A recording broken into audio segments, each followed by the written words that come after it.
Yes. Thank you so much for joining. So we will continue as usually what we have begun, the Kevalashtakams. Today we will talk about text 3. And as usually, like, when we are taking the one text in one session, so it will go a little longer. So just like yesterday. So I hope you will bear with that. So we'll begin.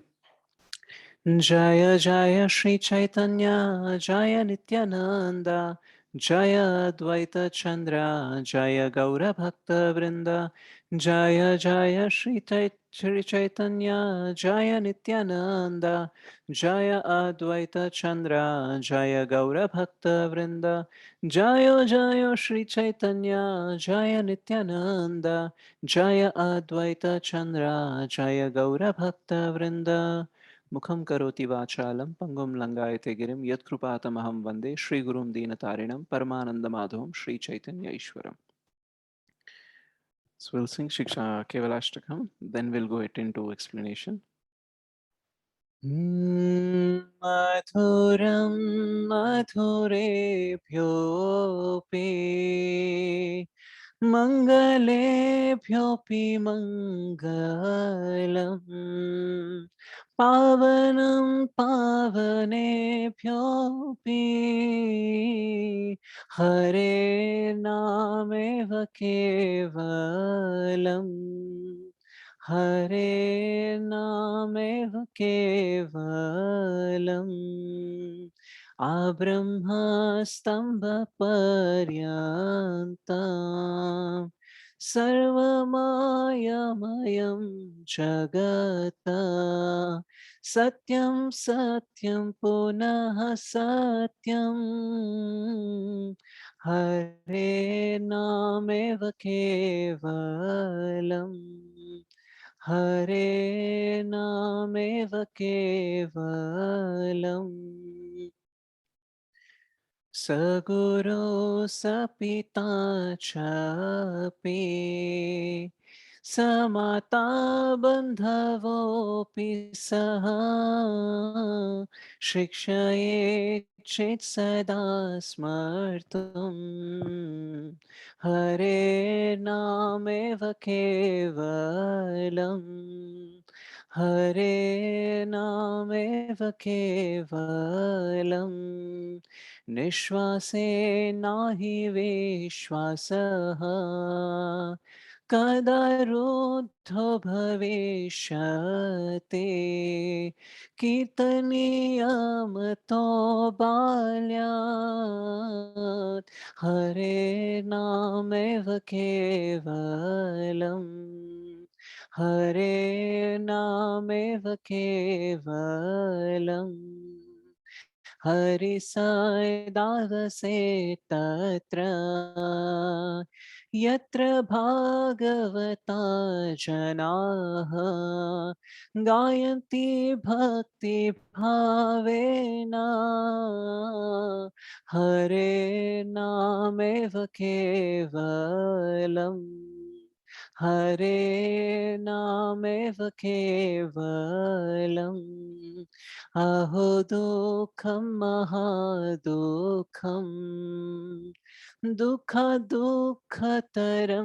यतः काचार्थं विस्मृतं रत्ना हरे नामेव केवलम् हरे नामेव केवलम् दीयतां दीयतां कर्णो नियतां नियतां वचः गीयतां गीयतां नित्यम् हरे नामेव केवलम् हरे नामेव केवलम् त्रीणि कृत्य जगत् सर्वम् राजते सकलोपरि चिदानन्दमयं शुद्धम् हरे नामेव केवलम् Hare Namev Kevalam. Hare Krishna, Krishna Krishna, Hare Hare, Hare Rama, Rama Rama, Hare Hare. Shri Kevalashtakam ki jai. So today we will see the text 3. Okay, so it says Saguru Sapita Chape Samata Bandhavo Pisaha Shikshaye Chit Sada Smartum Hare Nameva Kevalam Hare Nameva Kevalam. That person is a true preceptor, true guru, or a true father, a true mother, and a true friend also, only if they teach one to always remember. What they have to remember? The holy name of Sri Hari alone is everything. So, when we talk about bhakti, bhakti is about relationship, our relationship with Krishna. And at the same time, it is not only about relationship with Krishna, but it is about relating or connecting all our relationships with Krishna. So it's about spiritualizing our relationships. We have our parents, we have our children, we have our teachers, we have friends, we have relatives.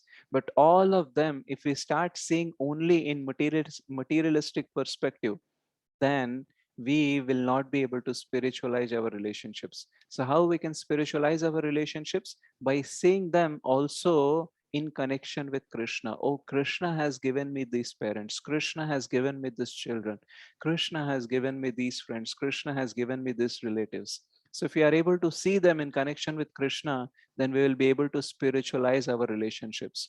So whatever happiness we receive, whatever care we receive, whatever love we actually experience in relationships, that is real. All the people who are there with us, whatever they are giving to us, that is real. At the same time, that is temporary. You know, sometimes if we look at the life in a materialistic perspective, we feel like, life is just like a setup for frustration. you know we form things, we create things, we build relationships, we build money, we build our possessions, we build our positions, but all of them will be taken away in due course of time. So whatever we have built, the money can be taken away, the relationships can be taken away, the friendship can be taken away. So even if we try to protect them for a long time, still at the time of death, we have to get separated with all this. So whatever we are going to build, that is going to be the temporary. And if that is temporary, we struggle a lot, we put a lot of effort. And when we see that, in due course of time, everything is getting separated from us, then it feels like, life is very frustrating. In generally, when we see movies, at the end of the movie, they say like, happily ever after. So they lived happily ever after. Okay. So generally that doesn't happen. Only in movies we say that, happily ever after. But what is the reality? It is in 8.15 of Bhagavad Gita, which Krishna says that this world is dukkhalayam ashashvatam. So here you cannot have a concept of happily live after. Every time there will be trouble, every time there will be misery, every time there will be frustrated. So if we all know and we have experienced this temporariness, this frustration of life, then why we still have a deep rooted longing for love and relationships? Not only love and relationships, a deep rooted longing is there, but we want them to last long. So whatever relationship we form, we want that to be permanent. Okay, whatever we want to build, that we want that to be permanent. So from where this desire is coming?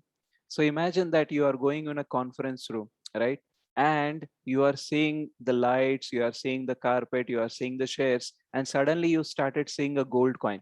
So first thing is, generally a gold coin is not supposed to be there in a conference room, right? So the moment we see a gold coin, the first question comes is, where from this gold coin has come? Because something if looks like out of place, that is not supposed to be here, and if it is here, then it must be coming from somewhere else. So similarly, in this whole world, everything is temporary. The world itself is temporary. So from where this longing of lasting love, lasting relationship is coming, then we will realize that it is coming from our spiritual core. So where does this come from? If we start asking this question, then that is called as spiritual inquiry, athato brahma jigyasa. So when hippies were frustrated, they were being rejected by everyone because they were frustrated with the life, they were not happy with whatever is coming into their life.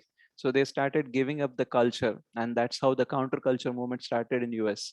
And everyone was actually frustrated, they themselves were frustrated. But when they met Srila Prabhupada, in one of the Rath Yatras, so hippies were dancing like anything. Not because they love Jagannath. That time hippies doesn't know who is Jagannath, but they were dancing because hippies wanted to do crazy things. And what can be a crazy thing rather than dancing on a street? And in general, when they earlier they used to dance on a street, the police used to come and arrest them. But in the Rath Yatra, the same police is actually escorting them and they are allowed to dance. So in the speech of Rath Yatra, Srila Prabhupada, not in the first Rath Yatra, but in the second Rath Yatra, so what he told, like, all these Americans thinking that you are frustrated and they are not liking it. But actually, I like you and appreciate your frustration because this human life is meant for frustration. And as long as we are not frustrated, we will not have a spiritual inquiry. The moment we are frustrated, we'll start thinking, okay, there might be something beyond this life. Okay, this is not only about eating, sleeping, mating, and defending. There must be something more to the life, and that's where our spiritual inquiry will begin, our spiritual life begin. So when someone is frustrated, then it is not a bad thing always, right? It actually leads us to the spiritual inquiry.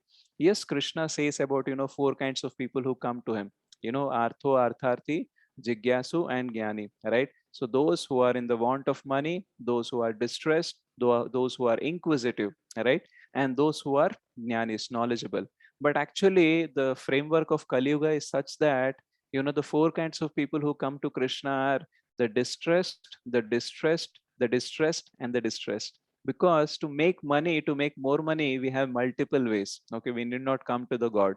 To be inquisitive, we can have many subjects in this world, right? And knowledgeable people are very rare. So we see that those who are coming to Krishna in Kali Yuga are mostly distressed people. And this what this frustration and distress will do, it will lead us to Krishna. So in our material world, in our material life, we have so many relationships, and these are called as the horizontal relationships. But all these horizontal relationships are supposed to help us to form the vertical relationship with Krishna. So Krishna is there in the top, and we have to connect with him, and that is called as vertical relationships. So all of these horizontal relationships, the parents, children, friends, relatives, everything that we have, they are supposed to take us towards Krishna. So if we see the pastime of Dhruva Maharaj and Suniti, now Dhruva Maharaj wanted to sit on the lap of his father.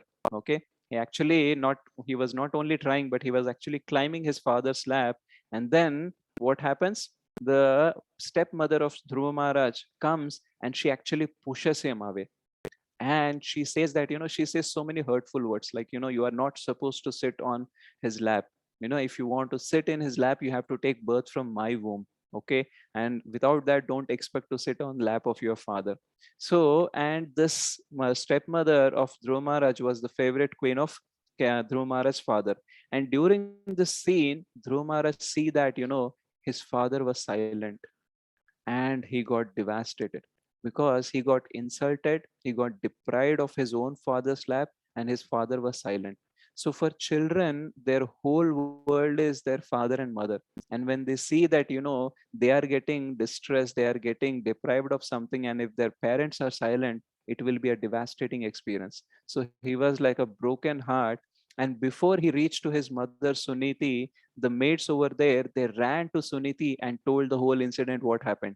And by the moment Dhruva Maharaj reached his mother embraced him tightly, and she was also in tears. And she was not able to give any practical solution. And Dhruva Maharaj said, my father is sitting on a throne, and I want a bigger throne than that. And Suniti was telling, it's okay, Dhruva, don't think all that things will be better. But Dhruva was like very angry. Okay, he said like, no, you tell me, how can I get the bigger throne than my father? So then she told that, only Lord Hari can give you this. Okay, and I have seen that, our ancestors, Lord Brahma also worship Lord Hari, and our, your great grandfather, that is Swayambhu Manu, also your grandfather, also he also worships Lord Hari. So he says, where can I find Lord Hari? Then she says, I heard that sages go to the forest to find Lord Hari, to worship Lord Hari. So you can also go to the forest. So, and one more thing is very interesting, that, in general, nowadays, a mother is actually anxious to send her children to the school, even when it is escorted, and even when it is very safe and secured. But sending a 5-year-old boy to a forest, how much anxiety she should have, right? But she says to Dhruva Maharaj that, what a mother can provide, the amount of love a mother can provide, millions of more than that, million times of that, Lord Hari can provide you the love. So actually, she did not only send Dhruva Maharaj to the forest, but she actually blessed Dhruva Maharaj to send him to the forest. So this is not only a greatness of a mother, but this is the greatness of a mother who is a devotee. So what did she do? She did not restrict Dhruva Maharaj, but she actually inspired him to take up to Krishna consciousness. So generally, this text 3 is saying about that. You know what it is says? सगुरु सपिता चपि स माता बंधवोपि सह शिक्षयेच्चित सदा स्मर्थुम हरेर नामैव केवलम. So our all relationships should actually inspire us so that we can go towards Krishna, right? A similar kind of verse is also there, which says that Tvameva mata cha pita tvameva bandhuscha sakha tvameva vidya dravinam tvameva sarvam mamaveva deva. So what this verse says, that, oh Lord, you are my mother, and you are my father, and you are my friend, and you are my relative.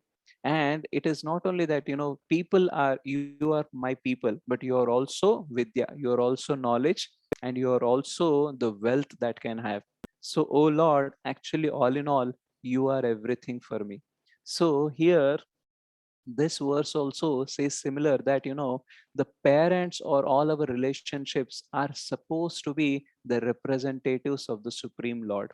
Okay, so they are supposed to lead us, to inspire us, so that we can go towards Krishna.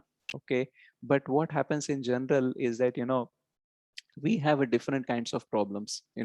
We generally do not have a bigger problem like Dhruva Maharaj, but in our life also we have problems. Our relatives, our friends, our parents sometimes may not be conducive for us to, become Krishna conscious.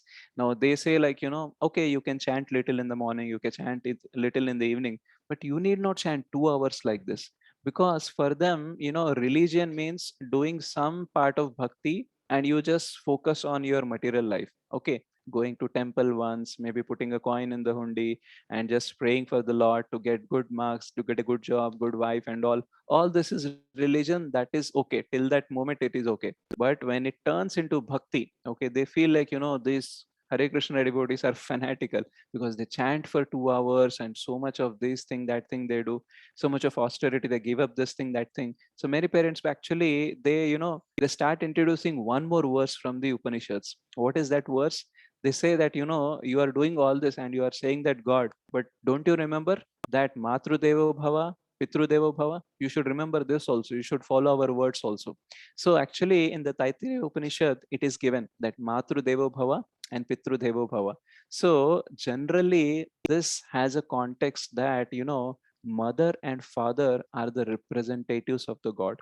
Okay, and they have to inspire their child, they have to educate them so that they can go to bhakti. And what they have to teach us, that we have to spiritualize everything, and we have to worship the Lord through everything that we do. So bhakti is not only a part of life, but for a sadhaka, it becomes the whole life. Okay, whatever he does, he actually makes it as an offering to the Lord. Even the Lord says, Swakarmana tam abhyarcha. He says in 1846 that, through your work, you worship me. So we can actually spiritualize our whole life, all our activities towards Krishna consciousness. So this Matru Devo Bhava, Pitru Devo Bhava, most of the people do not understand the context and they take it literally. Okay, mother is a god and father is a god. So now the real problem comes that, mother wanted her son to become a doctor and father wanted his son to become engineer. Now which god to follow? Because both are gods, so whose instruction he has to follow? So context has to be taken in a right way. Otherwise, if we start taking everything literally, we'll end up, rather than elevating our life, we will actually degrade our life. So this is not to minimize the the love and care and all that will be provided from our parents and relatives and all. That is important and that is real, but we have to see a bigger picture. There are two extremes that we can have. One is that you just reject all the relationships and you say that everything is maya, everything is false. Okay, that is one extreme. And the other extreme is that you start considering only horizontal relationships, all our material relationships, as all in all. So I can just give up Krishna consciousness, I can just leave Krishna, and I just get absorbed in the love that I'm getting from my family. So we see many people are attached to the family. Okay, and they forget Krishna and they feel like just serving my family is in itself is complete. So this is one extreme, and rejecting all our relationships, that is another extreme. But in between is actually bhakti. What bhakti says that you respect, you care for all the relationships, but at the same time you see the bigger picture, because all that love, care and respect on all the provision that you are getting in all your relationships is just a glimpse of what Krishna can give us. So if we are only focused on our horizontal relationships, then we actually miss out the eternal fulfillment that can come from Krishna. Okay, so Krishna's love, as Suniti said, that it is millions of times more than what all the worldly relationships can actually give us. So we need to give due importance to all those relationships who are inspiring us to go to Krishna. Okay, sometimes when we reject our some of the relationships, okay, because of Krishna consciousness, some of our friends may not be interested to associate with us, so they'll no longer will be interested. Some of the relatives also will start considering ourselves as something variety, they are become very different. Okay, so like that also sometimes we actually lose some relationships. Okay, but we should not think like it is a very big cost that we are paying, because when we take up anything in our life, some people will be friendly with us and some people will be inimical with us. Okay, and especially in Kali Yuga, taking up bhakti is not an easy thing. If someone takes to bhakti, if someone want to become a full-time devotee, then it is like calling out a war against the whole material world and all the material relationships.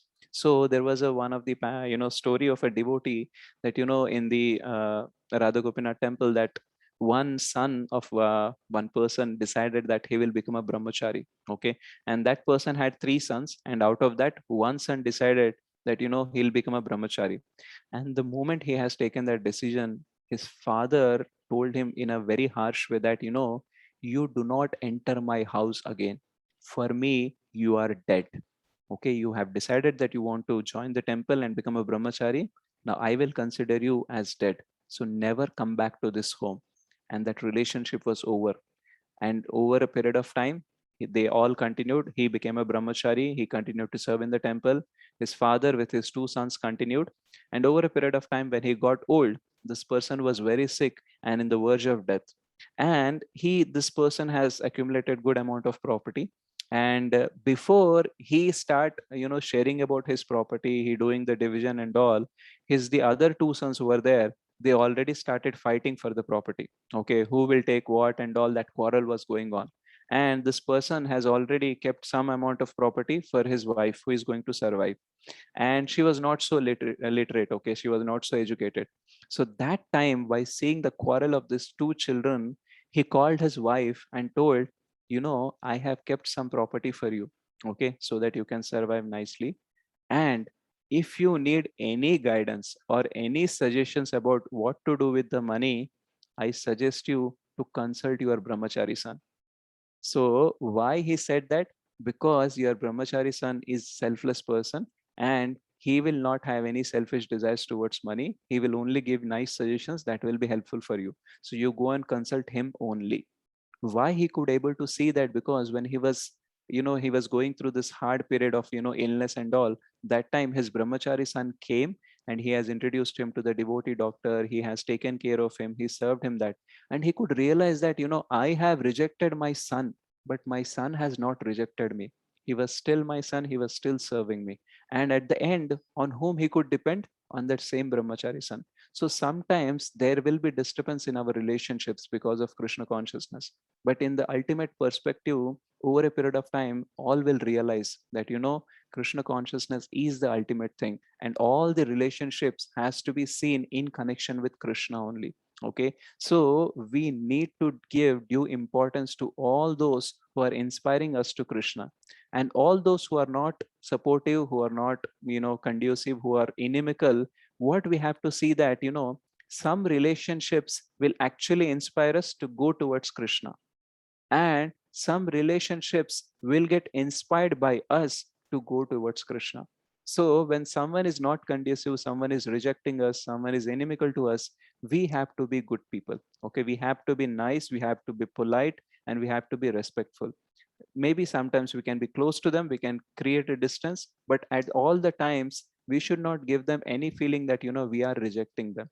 Okay, so they are not conducive, but they are not bad people, right? So if we become good, then they will start seeing our behavior, and they will feel like, okay, these devotees are not so bad as much as I thought. Okay, so what happens due to this? Their inclination towards Krishna will actually get strengthened. So some people will help us to go towards Krishna, and we will help with our behavior for some people to go towards Krishna. So when we generally start Krishna consciousness, when we start taking the holy names, in general, people when they are dead, all the relatives come and they say that, Ram Nam Satya hai, right? After the death, everyone will come and everyone will chant. But when we are alive and when we are chanting the holy names, that time they come and say that, Ram Nam waste hai. Kya naam jap kar rahe ho? Okay, what, the holy names of chanting you are doing? Go and work somewhere. This is not useful. Okay, why you are wasting 2 hours in chanting these names? The same people after our death, they'll come and say Ram Nam Satya, but when we are chanting, they will say Ram Nam waste hai. So this is the contradiction which people will have. So what we have to observe over here is that, Ram Nam is Satya always. Okay, and whoever comes to us say that, the holy name is everything, those are the people whom we have to give very, very importance. And those who are not, conducive to our relationships, our relationship with Krishna, we have to behave nicely so that they can get inclined to Krishna. So when we are chanting, we get so many thoughts about who are supporting, who are not supporting and all. And most of the times, who are becoming a disturbance for our Krishna consciousness, we will remember about them more and more. So rather than remembering those people who are not conducive to our bhakti, we should actually think about all those people who are inspiring us every day to go towards Krishna.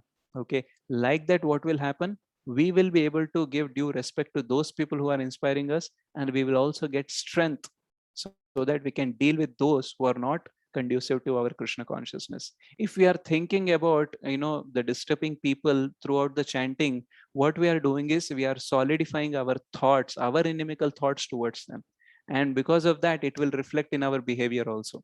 So rather than focusing on those who are disturbing us, let us focus on those who are inspiring us, and then we will get the strength to deal with these people, and also we will start gradually getting the taste and the love, that which Suniti has said, the million times of more love that we can get from Krishna, that we will start experiencing.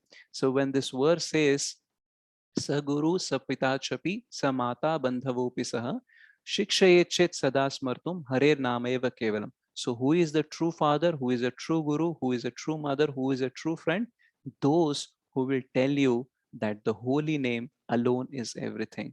And we have seen different examples, like, our relationships are horizontal, they are important, but they have to be in connection with our vertical relationship with Krishna. So all our relationships are actually representatives of Krishna, and whatever we get actually is a representation from Krishna only.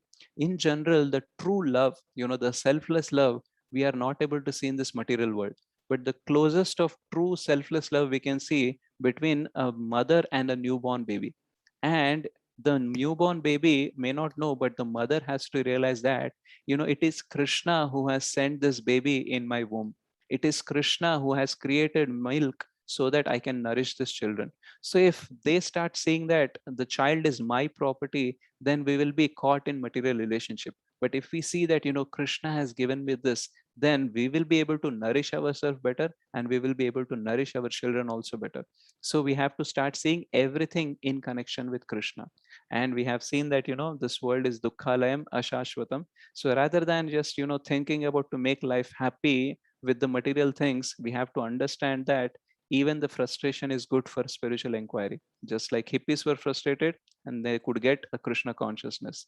And we have also seen that, all our relationships may not be conducive to our Krishna conscious journey. So what we have to do, those who are inspiring us, we have to remember them, and those who are not inspiring us, we have to inspire them so that they can get into Krishna consciousness. How we can inspire them? Through our behavior.